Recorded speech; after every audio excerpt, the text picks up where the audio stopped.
yau ga mu mun zo a matsayina na kanin babban yaya ni zan gyara wannan makaranta mai girma gwamna injiniya Abba Kabir Yusuf ya sa ne mana kai mai kukanmu cewa ya duba Allah ya duba annabi ka abin ya zama gori a wajenmu kuma ya ce a je a yi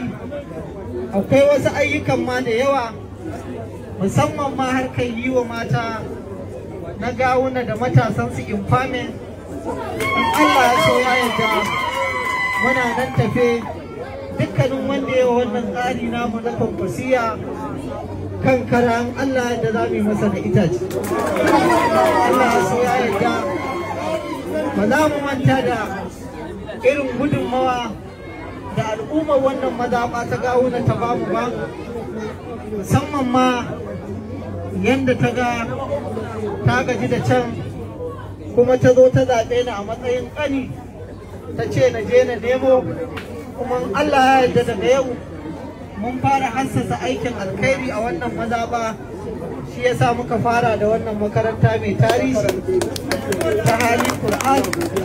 kuma Allah ya yarda kamar yadda kansila ya ce nan ba da daɗewa ba za ku ji wasu ayyukan da za mu zo mu gudanar a wannan mazaɓa tamu mai albarka kuma lokacin da muka zo saukan nan mun ɗaukar wa malam alƙawarin cewa akwai naira 100,000 wadda muka ba 'yan makaranta wadda na bada 50 babban yaya ma ya bada 50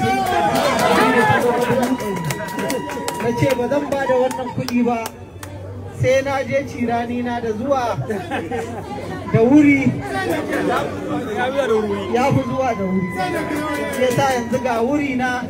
ga waina ta kuma za a kowa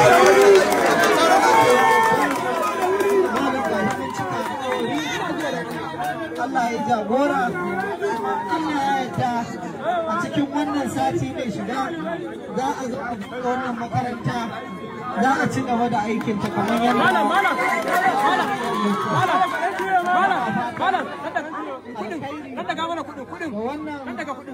gwamna namu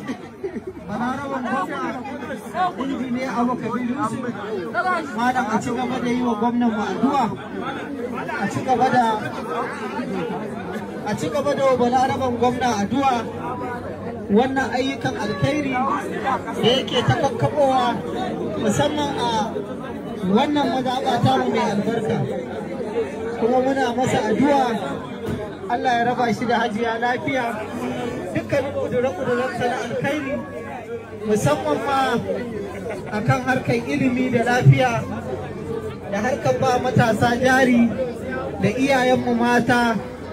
Allah ya masa jan gora dukkanin wanda suke kawo wata fitun gwila akan harkar wannan gwamnati ta balaraban gwamna da mu ma wanda muke ƙasa gwamnatinmu ta ƙaramar hukumar Nasarawa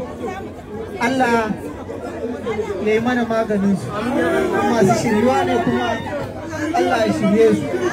ba zan gushe ba tun da muna tare da iyayen ƙasa da iyayen mata da matasa kusan cewa yanzu ana wata gaba ta yankai katin yakin